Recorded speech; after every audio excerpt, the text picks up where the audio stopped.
ਦਰਸ਼ਕੋ break ਤੋਂ ਬਾਅਦ ਤੁਹਾਡਾ ਸਭ ਦਾ ਨਿੱਘਾ ਸਵਾਗਤ ਹੈ। ਅਸੀਂ ਆਪਣੇ ਦਰਸ਼ਕਾਂ ਨੂੰ ਫਿਰ ਦੱਸ ਦਈਏ ਕਿ ਤੁਸੀਂ ਆਪਣੇ ਆਈਫੋਨ ਰਾਹੀਂ TV84 ਦੇ ਐਪ ਰਾਹੀਂ ਤੁਸੀਂ TV84 ਦੇ ਚੈਨਲ ਨੂੰ TV84 ਨੂੰ ਤੁਸੀਂ ਦੇਖ ਸਕਦੇ ਹੋ।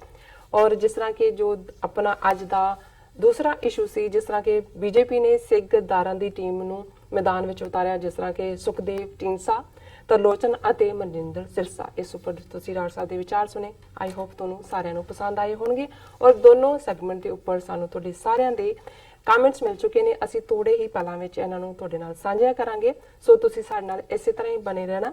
ਲਿਖਣ ਲਈ ਤੁਹਾਡਾ ਸਭ ਦਾ ਬਹੁਤ-ਬਹੁਤ ਸ਼ੁਕਰੀਆ। ਹੁਣ ਜੋ ਅੱਜ ਦਾ ਸਾਡਾ ਤੀਸਰਾ ਇਸ਼ੂ ਹੈ, ਉਸ ਬਾਰੇ ਅਸੀਂ ਡਾਕਟਰ ਸਾਹਿਬ ਕੋਲੋਂ ਵਿਚਾਰ ਸੁਣਦੇ ਹਾਂ।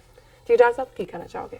ਦੇਖੋ, ਅਸੀਂ ਅੱਜ ਭਾਰਤ ਦੇ ਨਕਸ਼ੇ 'ਚ ਉਸ ਸਿਚੁਏਸ਼ਨ 'ਚ ਫਸੇ ਹੋਏ ਹਾਂ। ਜੇ ਮੈਂ ਸਿੱਖ ਮਾਈਨੋਰਿਟੀ ਦੀ ਗੱਲ ਕਰਾਂ, ਅਕਲੀਅਤਾਂ ਦੇ ਹਵਾਲੇ ਨਾਲ, ਬੇਸ਼ੱਕ ਸਾਰੀਆਂ ਅਕਲੀਅਤਾਂ ਦਾ ਇਹ ਹਾਲ ਹੈ, ਪਰ ਜੇ ਮੈਂ ਸਿੱਖ ਪਰਸਪੈਕਟਿਵ ਤੋਂ ਦੇਖਾਂ ਜੀ, ਹੁਣ ਇਸ ਵੇਲੇ ਜਿਹੜੀ ਭਾਰਤ ਦੇ ਵਿੱਚ ਇਹ ਚੋਣ ਲੜੀ ਜਾ ਰਹੀ ਹੈ 2019 ਦੀ, ਇਸ ਦੇ ਵਿੱਚ ਮੈਜੋਰਿਟੀ ਵਰਸਸ ਮਾਈਨੋਰਿਟੀ ਕੋਈ ਇਸ਼ੂ ਨਹੀਂ ਹੈ। ਜੀ, 20% ਆਬਾਦੀ ਜਿਹਦੇ 'ਚ ਮੁਸਲਮਾਨ, ਈਸਾਈ, ਸਿੱਖ ਸ਼ਾਮਲ ਨੇ, ਕਿਸੇ ਹੱਦ ਤੱਕ ਦਲਿਤ ਵੀ, ਉਹ ਸਾਰੇ ਇਰਰੈਲੇਵੈਂਟ ਬਣਾ ਦਿੱਤੇ ਗਏ ਨੇ। ਉਹ ਅਪ੍ਰਸੰਗਕ ਨੇ, ਜਿਹੜਾ ਲਫ਼ਜ਼ ਹਿੰਦੀਆਈਜ਼ਡ ਪੰਜਾਬੀ ਦਾ ਸਾਡੇ ਕੋਲ ਹੈ।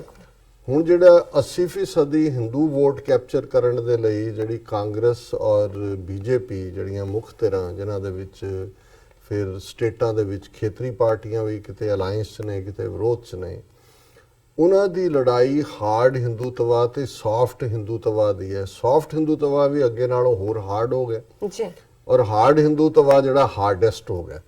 ਉਹਨਾਂ ਨੇ ਕਸ਼ਮੀਰ ਦਾ ਜੋ ਹਾਲ ਕੀਤਾ, ਔਰ ਐਵੇਂ ਨਹੀਂ ਕਸ਼ਮੀਰ 'ਚ ਅਨੰਤਨਾਗ ਹੋਏ ਔਰ ਪੁਲਵਾਮਾ ਹੋਏ, 2% 2.5% ਵੋਟਾਂ ਪਈਆਂ, ਖਾਲੀ ਪਏ ਨੇ ਉੱਥੇ ਕੋਈ ਵੀ। ਇਹਦੇ ਬਾਵਜੂਦ ਇਹਨਾਂ ਨੇ ਹਾਈਵੇ ਬੰਦ ਕੀਤੇ। ਇਹਨਾਂ ਨੇ ਕਿਹਾ ਜੀ ਮਾਰ ਦਿਓ ਕਸ਼ਮੀਰੀ ਜਿੰਨੇ, ਫੌਜ ਆਪਣੇ ਕੰਮ ਤੇ ਲੱਗੀ ਹੋਈ ਹੈ। ਹੁਣ ਇਸ ਸਾਰੇ ਦੇ ਵਿੱਚ ਜਿਹੜੀ ਲੜਾਈ ਹੈ, ਉਹ ਇਹ ਸਾਬਤ ਕਰ ਰਹੇ ਨੇ ਕਿ ਕਿਹੜਾ ਵੱਡਾ ਹਿੰਦੂ ਹੈ। ਇਸ ਲਈ ਕਿਹੜਾ ਕਿੰਨੇ ਮੰਦਰਾਂ 'ਚ ਜਾ ਕੇ ਟਲ ਖੜਕਾਉਂਦਾ ਹੈ, ਕਿਹੜਾ ਕਿੱਥੇ ਜਾ ਕੇ ਕਰਦਾ ਹੈ। ਪਰ ਕਿਉਂਕਿ ਮੋਦੀ ਦੇ ਪੱਥੇ ਦੇ ਵਿੱਚ RSS ਨੇ ਬਹੁਤ ਸਾਰੇ ਤੀਰ ਦਿੱਤੇ ਹੋਏ ਨੇ, ਉਹ ਜਿੱਥੇ ਦੇਖਦਾ ਹੈ, ਉਹਨੇ ਜੇ ਪੁਲਵਾਮਾ ਦੇ ਫੌਜੀਆਂ ਦਾ ਇਸਤੇਮਾਲ ਕਰਨ ਦੀ ਗੱਲ ਆਈ, ਮਰੇ ਹੋਏ 40 ਵਿਚਾਰੇ ਦਲਿਤ ਔਰ ਬੈਕਵਰਡ ਔਰ ਸਿੱਖ, ਤੇ ਉੱਥੇ ਵੀ ਕਹਿਣ ਲੱਗ ਗਿਆ ਜੀ ਫਸਟ ਟਾਈਮ ਵੋਟਰ ਜਿਹੜੇ ਨੇ, ਜੇ ਤੁਸੀਂ ਪਹਿਲੀ ਵਾਰ ਵੋਟ ਪਾ ਰਹੇ ਹੋ ਤੇ ਪੁਲਵਾਮਾ ਦੇ ਸ਼ਹੀਦਾਂ ਦੇ ਨਾਂ ਤੇ ਮੈਨੂੰ ਹੀ ਪਾਇਓ ਜੀ, ਔਰ ਮੈਂ ਹੀ ਇਸ ਵੇਲੇ ਜਿਹੜਾ ਹੈ ਉਹ ਦੇਸ਼ ਨੂੰ ਬਚਾ ਸਕਦਾ। ਫਿਰ ਜਦੋਂ ਉਹਨੂੰ ਇਹ ਲੱਗਦਾ ਹੈ ਕਿ ਵੀ ਕਾਂਗਰਸ ਦੇ ਵਿੱਚ ਹੁਣ ਉਹ ਬਚੂੰਗੜੀ ਰਾਹੁਲ ਗਾਂਧੀ, ਪ੍ਰਿਯੰਕਾ ਗਾਂਧੀ, ਉਹ ਬਿਊਟੀ ਪਾਰਲਰ ਚੋਂ ਨਿਕਲ ਕੇ ਆ ਕੇ, ਧੁੱਪ ਵੀ ਤੇਜ਼ ਹੁੰਦੀ ਹੈ ਪਰ ਫਿਰ ਹਰ ਸ਼ਹਿਰ 'ਚ ਹੁਣ ਅੱਜ ਕੱਲ੍ਹ ਤਾਂ ਕਿੰਨੇ ਬਣੇ ਹੋਏ ਨੇ, ਆ ਕੇ ਚੋਣ ਸਭਾਵਾਂ 'ਚ ਹੁੰਦੇ।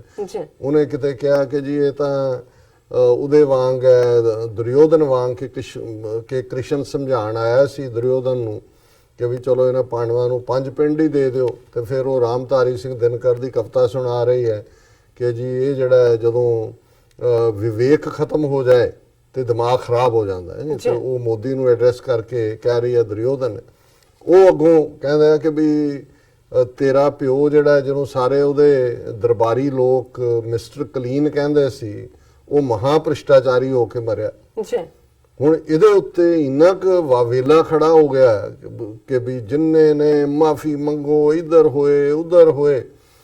ਹੁਣ ਦੂਜੇ ਪਾਸੇ ਜੇ ਅਸੀਂ ਸਿੱਖ ਨੁਕਤਾ ਨਿਗਾਹ ਤੋਂ ਦੇਖੀਏ, ਔਰ ਦਲ ਖਾਲਸਾ ਦੇ ਸੈਕਟਰੀ ਜਨਰਲ ਕੰਵਰਪਾਲ ਸਿੰਘ ਹੋਰਾਂ ਨੇ ਠੀਕ ਬਿਆਨ ਦਿੱਤਾ ਜੀ ਵੀ ਅਸੀਂ ਮੋਦੀ ਵੱਲ ਦੇਖੀਏ ਤਾਂ ਉਹਦੇ ਹੱਥਾਂ 'ਚੋਂ ਵੀ ਖੂਨ ਟਪਕਦਾ ਹੈ। ਸਭ ਤੋਂ ਵੱਡਾ ਮਾਸ ਮਰਡਰਰ ਔਰ ਜਿਹੜਾ ਮੌਬ ਲਿੰਚਰ, ਕਿਵੇਂ ਹਜ਼ਾਰਾਂ ਮੁਸਲਮਾਨ ਜਿਹੜੇ ਨੇ ਭੀੜਾਂ ਤੋਂ ਲਿੰਚ ਕਰਕੇ ਮਰਵਾਏ।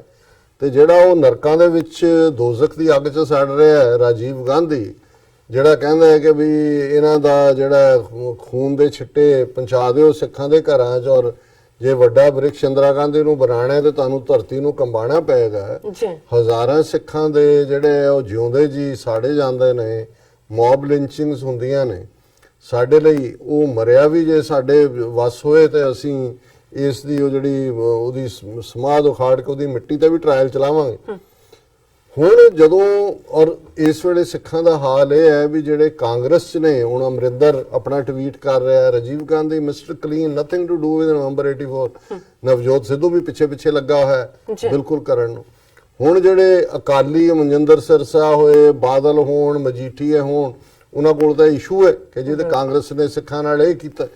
ਹੁਣ ਜਿਹੜੇ ਸੱਚੇ ਸੁੱਚੇ ਸਿੱਖ ਨੇ, ਜਿਨ੍ਹਾਂ ਨੂੰ ਦੋਨਾਂ ਦਾ ਪਤਾ ਹੈ ਵੀ ਰਾਜੀਵ ਗਾਂਧੀ ਨੇ ਕੀ ਕੀਤਾ ਸਾਡੇ ਨਾਲ ਜੀ, ਔਰ ਅੱਜ ਮੋਦੀ ਕੀ ਕਰ ਰਿਹਾ, ਮੋਦੀ ਨੇ ਮੁਸਲਮਾਨਾਂ ਨਾਲ ਕੀ ਕੀਤਾ ਤੇ ਸਿੱਖਾਂ ਦੇ ਨਾਲ ਆਰਐਸਐਸ ਦੇ ਥੱਲੇ ਕੀ ਹੋ ਰਿਹਾ ਹੈ, ਤੇ ਇਹਨਾਂ ਕੋਲ ਜੇ ਫੇਰ ਪਾਵਰ ਆਈ ਤਾਂ ਕੀ ਹੋਏਗਾ, ਉਹ ਕਿਹਦੀ ਤਾਰੀਫ। ਹੁਣ ਦੋਨੋਂ ਹੀ ਜਿਹਨੂੰ ਕਹਿੰਦੇ ਨੇ ਬਿਟਵੀਨ ਦਾ ਰੌਕ ਐਂਡ ਦਾ ਸੀ। ਔਰ ਇਸ ਮੁੱਦੇ ਦੇ ਉੱਤੇ ਜਿਹੜੇ ਸਾਡੇ ਭੈਣ ਜੀ ਅਮਨਜੋਤ ਕੌਰ, ਜਿਹੜੇ ਅਕਸਰ ਜਿਹੜੇ ਨੇ ਉਹ ਬੜੇ ਇਦਾਂ ਦੇ ਮੁੱਦਿਆਂ ਦੇ ਉੱਤੇ ਕਾਫੀ ਦੁਖੀ ਹਿਰਦੇ ਨਾਲ ਵੀ ਫਿਰ ਲਿਖਦੇ ਨੇ, ਜਿਵੇਂ ਉਹਨਾਂ ਦੀ ਲਿਖਤ ਸਾਨੂੰ ਜਿਹੜੀ ਮਿਲੀ ਆ ਉਹਦੇ 'ਚ ਉਹਨਾਂ ਨੇ ਉਹਦਾ ਉਨਵਾਨ ਹੀ ਇਹ ਦਿੱਤਾ ਹੈ, ਅੱਜ ਫੇਰ ਗੁਲਾਮੀ ਦਾ ਅਹਿਸਾਸ। ਜੀ, ਔਰ ਉਹਦੇ 'ਚ ਉਹਨਾਂ ਨੇ ਜਿਹੜੀਆਂ ਮੈਂ ਗੱਲਾਂ ਕਹੀਆਂ ਨੇ ਕਿ ਵੀ ਜੇ ਮੋਦੀ ਨੇ ਰਾਜੀਵ ਗਾਂਧੀ ਨੂੰ ਭ੍ਰਿਸ਼ਟ ਕਿਹਾ ਬੋਫਰਸ ਕਾਂਡ ਦੇ ਹਵਾਲੇ ਨਾਲ, ਤੇ ਭਾਰਤ ਭਰ ਦੇ ਜਰਨਲਿਸਟ, ਪੋਲੀਟੀਸ਼ੀਅਨ, ਕਾਲਮਨਿਸਟ ਜਿਹੜੇ ਨੇ ਉਹ ਸਾਰੇ ਹੀ ਡਿਫੈਂਡ ਕਰ ਰਹੇ ਨੇ ਰਾਜੀਵ ਗਾਂਧੀ ਨੂੰ, ਗ੍ਰੇਟ ਮੈਨ ਐਂਡ ਆਲ। ਤੇ ਜਦੋਂ ਸਿੱਖਾਂ ਨੇ ਜਾਂ ਅਕਾਲੀ ਦਲ ਨੇ ਇਸ ਦੇ ਉੱਤੇ ਜਿਹੜਾ father of the mob violence Rajiv Gandhi ਨੂੰ ਕਿਹਾ, ਤੇ ਇਹੀ ਜਿਹੜੇ ਸੈਕੂਲਰ, ਇਹਨਾਂ 'ਚ ਹਿੰਦੂ ਵੀ ਨੇ, ਮੁਸਲਮਾਨ ਵੀ ਨੇ, ਕ੍ਰਿਸਚਨ ਵੀ ਨੇ, ਇਹ ਸਿੱਖਾਂ ਨੂੰ ਗਾਲਾਂ ਕੱਢਣ ਲੱਗ ਗਿਆ, ਸਿੱਖਾਂ ਨੂੰ ਦਹਿਸ਼ਤਗਰਦ, ਖਾਲਿਸਤਾਨੀ, ਅਸੈਸਿਨ ਜਿਹੜੇ ਮਰਨ ਦੇ ਹੱਕਦਾਰ ਸੀ, ਔਰ ਰਾਜੀਵ ਗਾਂਧੀ ਦਾ ਬਹੁਤ ਗ੍ਰੇਟ ਬੰਦਾ।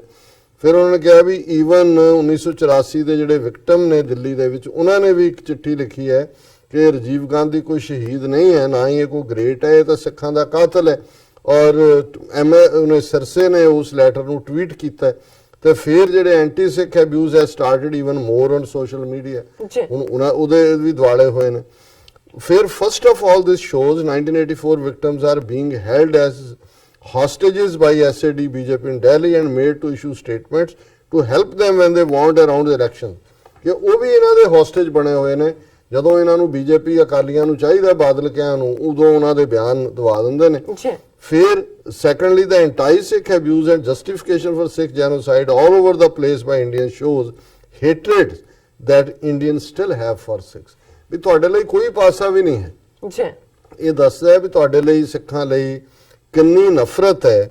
ਵੀ are not a vote bank or international source of diplomacy or funding in which they find it easy to abuse us, ਕਿ ਸਾਡੀ ਤਾਂ ਕੋਈ ਹੋਂਦ ਹੀ ਨਹੀਂ ਹੈ, ਇਸ ਲਈ ਉਹ ਸਾਨੂੰ ਜਿੱਥੇ ਮਰਜ਼ੀ ਗਾਲਾਂ ਕੱਢਣ। ਫਿਰ ਉਹਨੇ ਵਾਸ਼ਿੰਗਟਨ ਪੋਸਟ ਦੇ ਆਰਟੀਕਲ ਜਿਹਦੇ 'ਚ ਉਹਨੇ ਕੈਨੇਡਾ ਦੇ ਸਿੱਖਾਂ ਦੇ ਹਵਾਲੇ ਨਾਲ ਕਿਹਾ ਜੀ ਥੋੜੇ ਜਿਹੇ ਨੇ ਰੈਡੀਕਲ, ਪਰ ਉਹ ਬਹੁਤ ਜ਼ਿਆਦਾ ਇਨਫਲੂਐਂਸ ਕਰ ਰਹੇ ਨੇ, ਬੜਾ ਨੈਗੇਟਿਵ ਆਰਟੀਕਲ ਹੈ। ਫਿਰ ਸਿੱਧੂ ਤੇ ਅਮਰਿੰਦਰ ਦੀ ਗੱਲ ਕੀਤੀ ਕਿ ਉਹ ਰਾਜੀਵ ਗਾਂਧੀ ਨੂੰ ਮਹਾਨ ਸ਼ਹੀਦ ਬਣਾ ਰਹੇ ਨੇ। Is this our status as a community? कि साडा ये हाल है community दे तौर ते, we are called terrorists and killers of our community are called martyrs or great in our face even in time of elections, and no one is bothered to show us even token respect. कोई respect ना, we don't matter even for votes anymore. I am ashamed to see how Pakistan is also questioned if it allows Sikhs to celebrate Guru Nanak's birth anniversary or birth anniversary of Hari Singh Nalwa and Ranjit Singh. Why everyone hates us so much and hates any mention of us? कि पाकिस्तान ने जो हरी सिंह नलूआ ਜਾਂ ਮਹਾਰਾਜਾ ਰਣਜੀਤ ਸਿੰਘ ਦਾ ਦਿਨ ਜਿਵੇਂ Peshawar fort 'ਚ ਮਨਾਇਆ, ਜਮਰੋਦ 'ਚ ਹੋਇਆ, ਉਹਨੂੰ ਵੀ ਇਹ ਹੀਟ ਕਰ ਰਹੇ ਨੇ ਵੀ ਅਸੀਂ ਕਿਉਂ ਇਸ ਸਾਰੇ ਦੇ ਜਿਹੜਾ ਉਹਨਾਂ ਨੇ ਫਿਰ ਕਿਹਾ, ਮੈਂ ਬਹੁਤ ਸਾਰੇ ਸਕਰੀਨਸ਼ਾਟ ਲਏ ਨੇ ਕਿ ਵੀ ਕਿਵੇਂ ਸੈਕੂਲਰ ਪੀਪਲ ਸਾਨੂੰ ਡੀਲ ਕਰ ਰਹੇ ਨੇ। ਔਰ ਇਹ ਜਿਹੜਾ and we have no control as no one wants to listen to our narrative, no one even listens to what our gurus wrote, ਕਿਸੇ ਨੂੰ ਕੋਈ ਧਿਆਨ ਨਹੀਂ ਹੈ। ਫਿਰ ਉਹਨਾਂ ਨੇ ਕਿਹਾ ਕਿ ਵੀ ਲੋਕ ਸਭਾ ਦੀਆਂ ਇਲੈਕਸ਼ਨ ਸਿੱਖਾਂ ਨੂੰ ਸੀਟਾਂ ਵੀ ਨਹੀਂ ਦਿੱਤੀਆਂ, ਟਿਕਟਾਂ ਇਰਰੈਲੇਵੈਂਟ ਬਣਾਤਾ ਸਾਨੂੰ। ਹੁਣ ਰਾਜੀਵ ਗਾਂਧੀ ਨੂੰ ਗਲੋਰੀਫਾਈ ਹੋ ਰਿਹਾ ਜਾਂ ਮੋਦੀ ਗਲੋਰੀਫਾਈ ਹੋ ਰਿਹਾ, and all we are left to do is to cry in frustration and anguish as whole world bashes us without reason. ਸਾਡੀ ਜਿਹੜੀ ਆਚਾਰ 'ਚ ਫਿਰ ਇਹ ਨਿੰਦਿਆ ਹੋ ਰਹੀ ਹੈ। We have no place of our own, no ecosystem of scholars, writers, government to defend us, no justice, or we are being kicked around like a football and are happy to be so. I felt homeless again today. ਭੈਣ ਜੀ ਤੁਸੀਂ ਬਿਲਕੁਲ ਠੀਕ ਫਰਮਾਇਆ, ਸੱਚਮੁੱਚ ਹੀ ਇਹ ਬਾਰ-ਬਾਰ ਸਾਨੂੰ ਗੁਲਾਮੀ ਦਾ ਅਹਿਸਾਸ ਹੁੰਦਾ ਹੈ, ਤੇ ਇਸ ਦਾ ਹੱਲ ਵੀ ਇਹੀ ਹੈ ਕਿ ਇਹਨਾਂ ਗੁਲਾਮੀ ਦੇ ਸੰਗਲਾਂ ਨੂੰ ਕੱਟੀਏ ਔਰ ਦਰਿਆਏ ਜਮਨਾ ਤੋਂ ਵਾਘਾ ਤੱਕ ਇੰਡੀਪੈਂਡੈਂਟ ਸੋਵਰਨ ਨੇਸ਼ਨ ਖਾਲਿਸਤਾਨ ਜਿਸ ਨੂੰ ਇਹਨਾਂ ਨੇ ਆਕੂਪਾਈ ਕੀਤਾ ਹੋਇਆ ਉਸ ਨੂੰ ਲਿਬਰੇਟ ਡਾਕਟਰ ਸਾਹਿਬ ਕਰਵਾਇਆ। ਟਾਈਮ ਤੇ ਕੋਈ ਨਹੀਂ, ਵੈਸੇ ਸਾਡੇ ਕੋਲ ਹੈਗਾ, ਮੈਂ ਵੈਸੇ ਆਪਣੇ ਦਰਸ਼ਕਾਂ ਦੇ ਜੋ ਹੈਗੇ ਨੇ ਮੈਸੇਜ ਉਹਨਾਂ ਦੇ ਉੱਪਰ ਜਿਹੜਾ ਉਹਨਾਂ ਦੇ ਆਈਡੀ ਨੇਮ ਹੈਗੇ ਨੇ ਉਹੀ ਪੜਾਂਗੇ।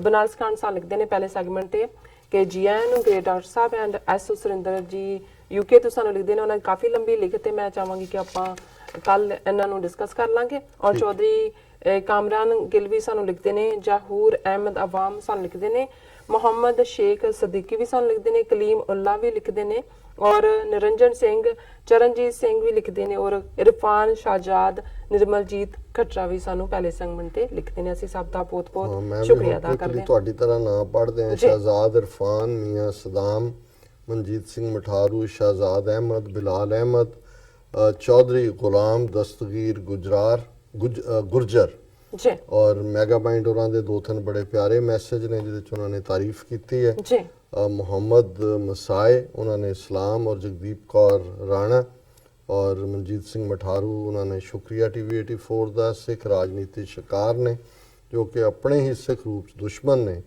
ਪਰ ਸ਼ੀਸ਼ੇ ਵਾਂਗ ਸਾਫ਼ ਨਜ਼ਰ ਸਾਨੀ ਟੀਵੀ 84 ਜ਼ਿੰਦਾਬਾਦ। ਮਠਾਰੂ ਸਾਹਿਬ ਬਹੁਤ ਬਹੁਤ ਤੁਹਾਡਾ ਸ਼ੁਕਰੀਆ ਜੀ। ਇਸੇ ਤਰ੍ਹਾਂ ਦੂਸਰੇ ਸੈਗਮੈਂਟ ਤੇ ਵੀ ਸਾਨੂੰ ਜਿਨ੍ਹਾਂ ਨੇ ਲਿਖਿਆ ਬੜੇ ਮਾਣ ਤੇ ਪਿਆਰ ਨਾਲ ਉਹਨਾਂ ਦੇ ਆਪਾਂ ਨਾਮ ਪੜ੍ਹਦੇ ਨੇ।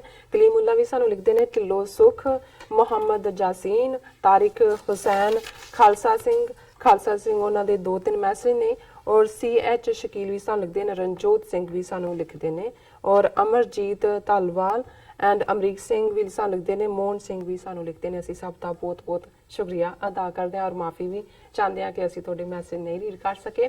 ਵਿਊਅਰਸ ਤੁਸੀਂ ਇਸ ਤਰ੍ਹਾਂ ਬਣੇ ਰਹਿਣਾ, ਮਿਲਦੇ ਹਾਂ ਛੋਟੇ ਜਿਹੇ ਬ੍ਰੇਕ ਤੋਂ ਬਾਅਦ।